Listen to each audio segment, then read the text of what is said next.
साथियों नमस्कार।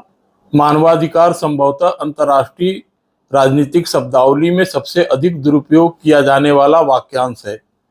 इस वीडियो में आज हम इसी विषय पर बात करेंगे। अमेरिका जो भारत, चीन और वेनेजुएला जैसे दूर दराज के स्थानों में मानवाधिकार उल्लंघन के प्रति सचेत है, पर जब मैक्सिको के साथ उसकी सीमा पर छोटे बच्चों की मौत हो जाती है या जब सक्रिय अमेरिकी समर्थन से इजरायली सेना गाजा में 20,000 से अधिक नागरिकों को मार देती है, तो वह चुप्पी साध लेता है। अफसोस की बात है कि ऐसा पाखंड अधिकांश पश्चिमी दुनिया की पहचान है। संयुक्त राष्ट्र ने मानव अधिकारों को उन अधिकारों के रूप में परिभाषित किया जो कि मनुष्यों के पास है, सिर्फ इसलिए कि वे मानव के रूप में मौजूद हैं। ऐसे अधिकार किसी भी राज्य या अन्य एजेंसी द्वारा प्रदान नहीं किए जाते हैं। राष्ट्रीयता, लिंग, जाति, मूल, रंग, धर्म, भाषा या किसी अन्य स्थिति की परवाह किए बिना मानवाधिकार सभी मनुष्यों में अंतर्निहित है।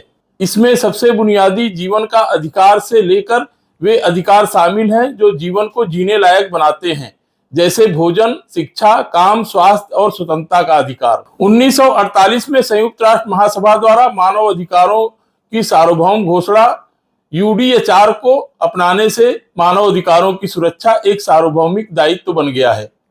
यूडीएचआर को दो अनुबंधों, नागरिक और राजनीतिक अधिकारों के लिए अंतर्राष्ट्रीय अनुबंध और आर्थिक, सामाजिक और सांस्कृतिक अधिकारों के लिए अंतर्राष्ट्रीय अनुबंध द्वारा सुदृढ़ किया गया है, जिन्हें एक साथ मिलाकर अंतर्राष्ट्रीय मानव अधिकार विधेयक कहा जाता है। ये अनुबंध सभी राज्यों को मानवाधिकारों के अविभाज्य और अन्योन्याश्रित मानने का आदेश देते हैं।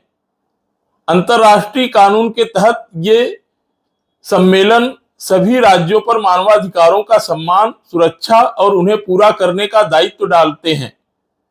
यूएनजीए ने मानव अधिकारों की सुरक्षा के लिए जिम्मेदार संयुक्त राष्ट्र प्रमुख अंतर सरकारी निकाय के रूप में मानव अधिकार परिषद का निर्माण किया है। मानव अधिकार परिषद सीधे यूएनजीए को रिपोर्ट करती है और मानवाधिकार उल्लंघन की स्थितियों को संबोधित करने और मानवाधिकार आपात स्थितियों पर प्रतिक्रिया देने के लिए बाध्य है। मानवाधिकार परिषद की सबसे नवीनतम विशेषता सार्वभौमिक आवधिक समीक्षा है। इस अद्वितीय तंत्र में हर 4 साल में एक बार सभी 193 संयुक्त राष्ट्र सदस्य देशों के मानवाधिकार रिकॉर्ड की समीक्षा शामिल है। मानवाधिकार उच्चायुक्त का कार्यालय OHCHR मानवाधिकार परिषद के सचिवालय के रूप में कार्य करता है। मानवाधिकार उच्चायुक्त संयुक्त राष्ट्र मानवाधिकार गतिविधियों के लिए जिम्मेदारी निभाते हैं। उच्चायुक्त को मानवाधिकार के गंभीर उल्लंघनों पर प्रतिक्रिया देने और निवारक कार्रवाई करने का आदेश दिया गया है। जिन व्यक्तियों के अधिकारों का उल्लंघन किया गया है वे सीधे मानवाधिकार संधियों की निगरानी करने वाली समितियों को शिकायत दर्ज करा सकते हैं। इसी के मद्देनजर लगभग सभी देशों ने अपने स्थानीय कानूनों में मानवाधिकारों को शामिल किया है। भारतीय संविधान का अध्याय 3 6 मौलिक अधिकारों को परिभाषित करता है, अर्थात समानता का अधिकार, स्वतंत्रता का अधिकार, शोषण के विरुद्ध अधिकार, धार्मिक स्वतंत्रता का अधिकार, सांस्कृतिक शैक्षणिक अधिकार और संवैधानिक उपचारों का अधिकार।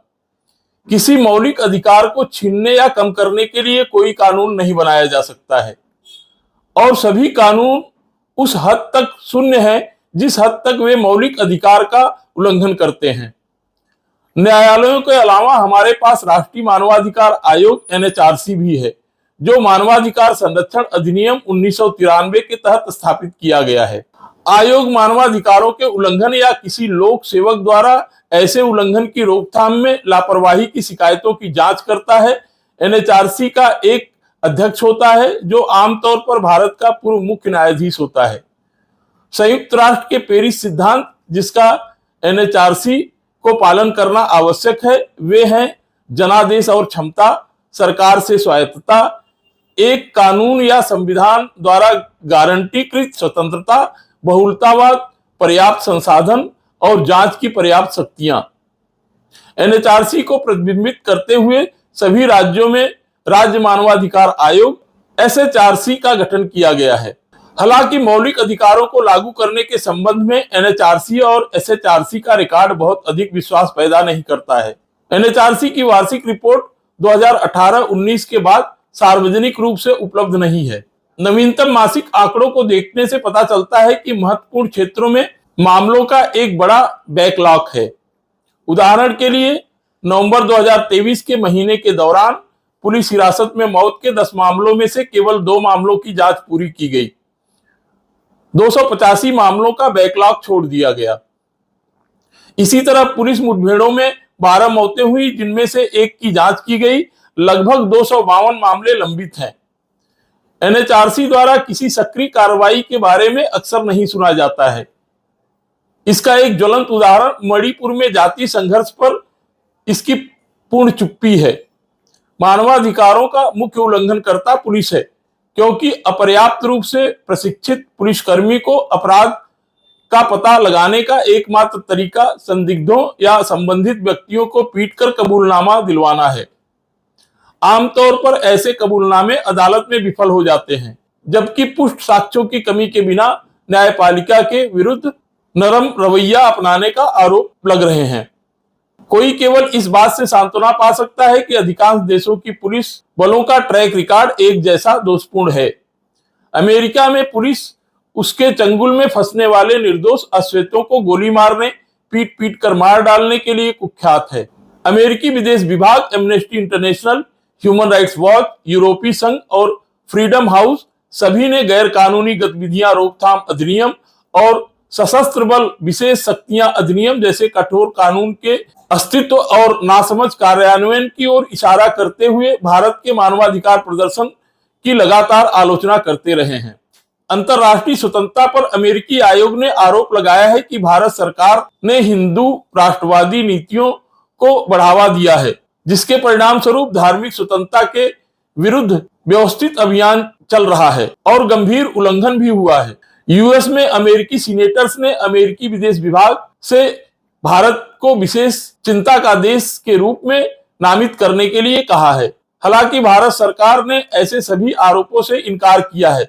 वैसे तो भारत में एक उदार संविधान है, स्वतंत्र प्रेस है और साथ ही एक नौकरशाही और पुलिस भी है, जो औपनिवेशिक मानसिकता के साथ कानूनों को लागू करती है। इसमें एक पतली चमड़ी वाले शासक वर्ग को जोड़ें, जो लेसे मैजिस्ट्री के मध्ययुगीन सिद्धांत में विश्वास करता है, जो विरोधी राजनीतिक विचारों और राजनीतिक व्यंग को देशद्रोह के समान मानता है।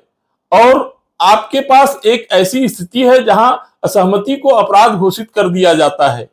यह अंतर्राष्ट्रीय मानवाधिकार कार्यकर्ता को खराब छवि में दिखाने के लिए पर्याप्त सबूत प्रदान करता है।